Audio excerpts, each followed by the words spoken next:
lá nosso primeiro daily vlog business de uma rotina real de um empresário que decidiu documentar, né? Posso dizer que a galera disse que eu devia fazer isso e tal, enfim, vamos nessa, certo? Eu vejo que pra gente conversar assim, real, assim, jogar o jogo da realidade, que é o que eu gosto, é tipo esse negócio de true life, de real life, né? Um negócio bem autêntico, das minhas próprias referências. Então, não é falar de outras, nem de outras histórias, é falar das minhas próprias histórias. Então, o que eu posso dizer é o seguinte, exclusivamente sobre negócio, empreendedorismo e tal, não tem como a gente falar sobre isso sem desenvolver a visão de o Celso Vandenbroek tomando decisões lá atrás. E o empreendedorismo veio como uma perspectiva de sobrevivência, não veio como uma perspectiva glamurosa, assim. Meus pais se separaram, eu tinha 8 anos de idade. Depois de 4 anos nessa dinâmica, nessa vida dupla, e criança sofre muito nesse lance. Meu pai entra em depressão profunda, vai internado em hospital psiquiatra, e é um negócio muito ruim. Eu vou te dizer, eu não desejo pro meu pior inimigo esse negócio de ter que visitar alguém no hospital psiquiátrico. É triste, cara. E falar sobre isso, assim, de uma maneira totalmente aberta, hoje eu falo bem tranquilo, mas algum dia eu já embarguei muitas vezes a voz ao falar sobre isso. Com muita estratégia de desenvolvimento pessoal, desbloqueio, técnicas de PNL, terapia cognitiva comportamental, estratégias avançadas de psicologia sistêmica e tudo aquilo que eu já estudei de neurociência e comportamento humano. Então tudo isso ajuda muito, mas na prática é o campo de batalha que vai fazendo com que você vença. O fato é que eu não desejo para o meu pior inimigo você ter que visitar algum ente querido no hospital psiquiátrico. É tão péssimo quanto cadeia, assim, quanto se você já teve um parente, um pai, tio, primo, um amigo, ou algum conhecido que você foi visitar na cadeia. É horrível, é uma atmosfera péssima, pesado o clima. Até que eu ia visitar o meu pai e ele me recebia meio lento, sonolento, por causa dos medicamentos fortes. E ele vinha com um sorrisão assim, dizia assim: ô filhão, que bom que você veio. Eu me abraçava, assim, meu pai tinha um abração de urso, assim, meu pai tinha um ombro largo, ele me abraçava, assim, cara, o negócio era muito poderoso. Ao mesmo tempo que era bom, era ruim, né? Sabe aquela coisa que é boa e ruim? Por que é importante, né, a gente olhar para esse meu momento de 11 anos de idade? Porque o fato de ler todo esse contexto do casamento que não deu errado nos meus pais, eu vinculei muito essa situação na minha mente a ponto de, caramba, isso aí não é para mim, esse negócio de casamento, entende? Então eu fui vendo diferente a vida e os contextos, né? E o fato do meu pai passar por isso, eu vi o meu pai, né, o meu herói, muito fragilizado naquelas situações. E depois, estudando mais a mente humana profundamente, a gente entende que ver a figura paterna quando você não ainda formou totalmente o teu caráter, tua estrutura cognitiva, as suas percepções de mundo, ver o teu pai fraco, isso mexe com camadas profundas de identidade, etc. O fato é que aconteceu comigo isso. E meu pai saiu desse ciclo de terapia, né, psiquiátrica, tratamento, né, e algumas vezes ele foi, decaiu, entrou e tal. Depressão profunda. Meus pais já eram separados, 3/4 anos, então já tinha ali quase 11 anos. Aí eu completei 11 anos, meu pai deu um estralo assim, de tentar voltar com a minha mãe. Ele foi até minha mãe, ele amava minha mãe. Minha mãe era a mulher da vida dele.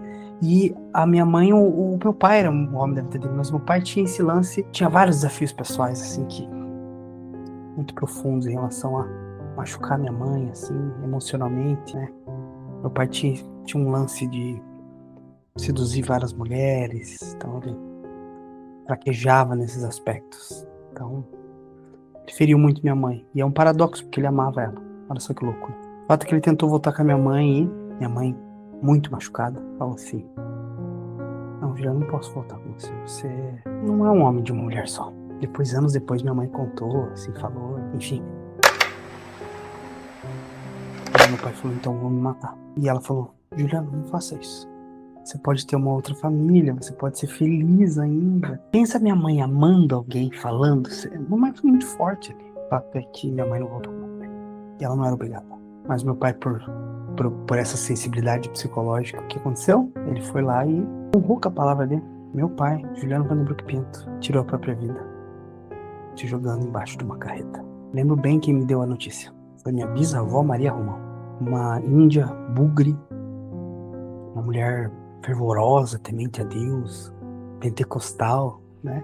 Senhorinha do coque, saia comprida, orava, tal, aquela coisa de falar em línguas, tal. Eu estava muito em Deus. Eu lembro que os professores me liberaram da escola, não entendi por que elas me liberaram, não liberaram toda a sala. Ô Celso, você está liberado, você pode ir pra casa. Eu não entendi nada, ninguém me falou nada. Eu cheguei em casa, todo mundo me olhou de maneira estranha, não entendi nada. Até que minha bisavó me chama num canto, uma casinha de madeira uma casa da minha tia Cláudia. Me puxa para um canto longe dos meus irmãos, eu sou mais velho de 3 irmãos. Ela me puxa, segura firme nos meus ombros, segura firme, mas bem firme nos meus ombros. E diz o seguinte: Celso, seja forte. E segurou. Fiquei meio mirrado, né, pra ela, assim. Ela tinha uma mão pesada, porque ela lavava roupa, assim, pra outras pessoas. A minha bisavó, ela chegava a lavar roupa pra mendigo, cara. Ela cobrava de outras pessoas, pra quem ela não tinha dinheiro pra pagar, ela pegava e lavava também na mesma leva, assim. Minha bisavó era essa pessoa, Maria Romão, o nome dela. Seja forte. Olhou bem nos meus olhos e disse assim: meu pai se matou. Desse jeito, assim. Eu recebi essa pedrada, assim, no meio do meu peito, assim. E aí, parece que o meu mundo fez assim, ó. Parece que o chão é isso aqui, ó. Parece que eu tava sendo engolido pelo chão. As paredes começaram a se mover, parece que tudo se movia, assim. Naquele momento, eu vi que um peso veio pro meu pescoço, pro meu rosto, assim, mas eu segurei, engoli, assim. E ela falou: você tem que ser forte pros teus irmãos, pra tua mãe, pra tua família. Falou desse jeito. No momento que eu saí do quartinho, eu vi meus 2 irmãos no cantinho. E o meu irmão do meio, nem sei se ele lembra, a gente não conversou sobre isso, mas eu lembro bem. Ele falou, ele direto. Ele viu meu rosto, ele viu, eu tô segurando. O que aconteceu? O que aconteceu? Meu pai foi internado de novo? Era muito triste ver o pai, né, naquele ambiente de hospital psiquiátrico. O fato é que essa é a realidade. Meu pai tomou essa decisão. Não é uma coisa fácil. Mesmo hoje, de se falar hoje, eu tenho bastante ferramenta psicológica eu hackei isso na minha cabeça, eu contornei isso, enfim. Não foi fácil. Mas eu nunca me vitimizei. Nunca. Isso eu tenho um orgulho. É um orgulho positivo que eu tenho de nunca ter me vitimizado. Sair daquele marasmo psicológico, mental, assim. E aí o fato que é aí que vem o empreendedorismo, que eu não sabia. Mas o mundo das vendas. Aí nós fomos morar com os meus avós. Minha mãe não teve estrutura psicológica de nos criar. Minha mãe ficou muito mal emocionalmente. Ela também precisou ser internada, etc. Porque ela carregou toda aquela culpa pra ela. Ela se imaginava assim, se tivesse voltado com ele, não tinha acontecido isso. O fato é que minha mãe não tinha obrigação nenhuma. Zero. Mas ela se culpou. O fato é que essa é a realidade. Minha avó conseguiu uma bolsa de estudos. Fomos morar com os meus avós. E ela lutou e conseguiu uma bolsa no Colégio Adventista do Centenário, em Curitiba. E eu e os meus irmãos fomos estudar lá. Então, primeiro eu fui adotado pelos meus avós, depois uns 6, 7 meses meus irmãos foram também. E aí morar com os meus avós era diferente. Meu avô era motorista de caminhão, que depois comprou uma pedreira, se tornou empresário. Chegou a ter ali seus 38, 40 funcionários, cortador de pedra. Meu avô era cortador de pedra. E aí ele foi expandindo. Ter perdido meu pai, assim, eu vi meu avô arrasado. Aquele homem forte, robusto, empreendedor. Ele quebrado, assim, emocionalmente. Ele perdeu um filho. A dor dele foi mais profunda. Totalmente antinatural, né? Você enterrar um pai jovem. E agora, um pai enterrar um filho é um negócio, né, tremendo. Não consigo imaginar. Mas eu vi o meu avô. Então, minha avó conseguiu a bolsa no Colégio Adventista, 70%, 80%, era um bolsista. e fui estudando naquela realidade. Então, do colégio público ao colégio particular, eu já teve essa primeira quebra de percepção de classe social. Então, tipo, colégio público, carteira tudo rabiscada, pichada e tal. Tinha um monte de aula que não funcionava, professores que não iam, faltava, enfim. Era uma bagunça, entendeu? Colégio público. Aí fui pro colégio particular, funcionava, as pessoas davam um bom dia, nada rabiscado, tudo bonitinho. Cantina que não tinha refrigerante, cuidava da saúde.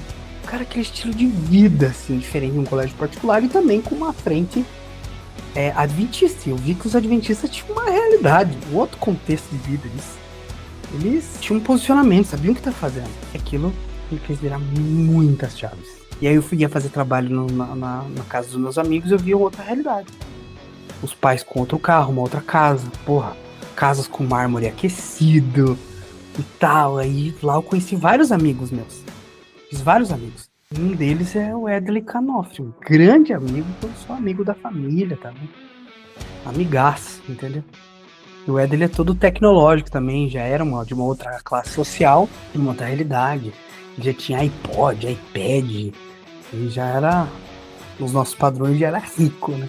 Entre outros amigos que a gente fez e a gente andava, enfim. Foi lá no Colégio Adventista que eu abri minha primeira empresa. Eu tinha ali 13, 14 anos. Eu e meus irmãos. O que nós fazíamos? Nós comprávamos as mídias roxas, né? As mídias virgens. Gravávamos os jogos da época de PlayStation 2. Fazíamos a impressão na mídia. Comprávamos as capinhas, imprimíamos em papel foto. Ficava estético, assim. Parecendo original. E a gente vendia. Só que acontecia que os Playstations dos Playboys, da galera de outra classe social, que era travado. Então, que os pais tinham dinheiro para pagar 150, 200, 300 reais na mídia. Só que nós não tínhamos, né? Então, a minha avó comprou o PlayStation 2 com muito custo. Parceladinho e tal. E a gente comprou o PlayStation destravado. Que era uma destrava chamada Matrix 5.1, coisa assim, que era o desbloqueio, né?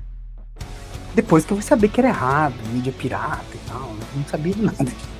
Só sei que na minha cabeça eu fiz uma matemática. Falei, ó, você recebe uma mesada e tal, você fica gastando em jogo, teus pais têm que, né, enfim, eu lembro de um pai que dava mesada e falou, se você quiser comprar um jogo, eu te dou metade, você compra a metade desse jogo com a tua mesada. Pô, olha só, inteligência financeira já, o pai ensinando o filho, né? Surreal, depois que eu fui estudar pra rico, pai pobre, toda essa nuance, mas eu vivi aquilo, foi um negócio muito massa. E eu comecei a vender as mídias, mas não funcionava. Então, eu tive que convencer os pais a destravarem os consoles com uma matemática. Eu falei assim, ó, você gasta 300 reais numa mídia original, 200, 250 quando lança o jogo. Esses jogos aqui custam 45, 50 comigo, você comprar comigo. Então, basicamente, um é 200, você vai conseguir comprar 4 comigo. E eu comprava a mídia por 3, 4 reais, imprimia. Então, todo o nosso processo, a gente comprava tudo, dava uns 12, 13 reais, tudo. A gente vendia por 40, 45 reais, 50, a gente já vendeu por 70 reais um jogo de guerra, eu lembro até hoje, Battlefield. E os meus irmãos, a gente fazia todo esse mecanismo. Nós pegávamos os dinheirinhos que a gente ganhava, a gente vendia algumas outras coisas, a gente juntava o dinheirinho, ganhava uma mesadinha, assim, um dinheirinho da nossa bisavó, aquela cabeleireira aposentada, e a gente juntava e fazia esse sistema. A gente fez muito dinheiro, tinha mês que a gente fazia 3, 4 mil reais. Negócio insano. Até que a gente foi descoberto e eu não sabia que era errado. Vender na escola.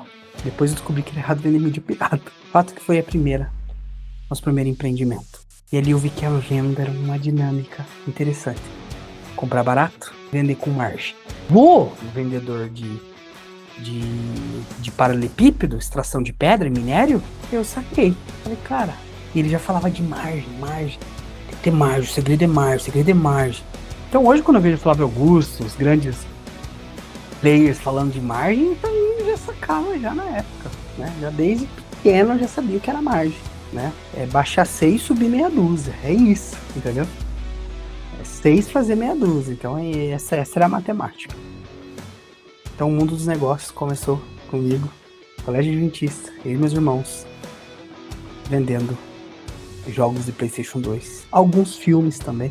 E a gente deixava estético, a gente aprendeu sobre design, eu aprendi sobre achar o fornecedor, então eu aprendi sobre um monte de coisa já com 13/14 anos. A gente fazia isso, eu fazia com os meus irmãos e foi sensacional. Por quê? Porque a gente... Qual que foi a nossa motivação que eu esqueci de falar? Era comprar lanche. Nós não tínhamos dinheiro para comprar todos os níveis de lanche que tinha. Minha avó fazia todo um sacrifício, dava R$2 pra gente alguns dias, e o pão de queijo era R$1,90, assim, tá? Então sobrava 10 centavos, nem o suco dava pra comprar e tal. Mas enfim, né? E aí a gente foi se virar. E sabe o que a gente fazia? A gente comprava pão de queijo, comprava os pastéis assados, comprava suco, comprava um monte de coisa e comprava para as outras pessoas que não tinham. Essa era a nossa motivação. É sobrevivência total. Um dos negócios para mim veio como um mecanismo de sobrevivência.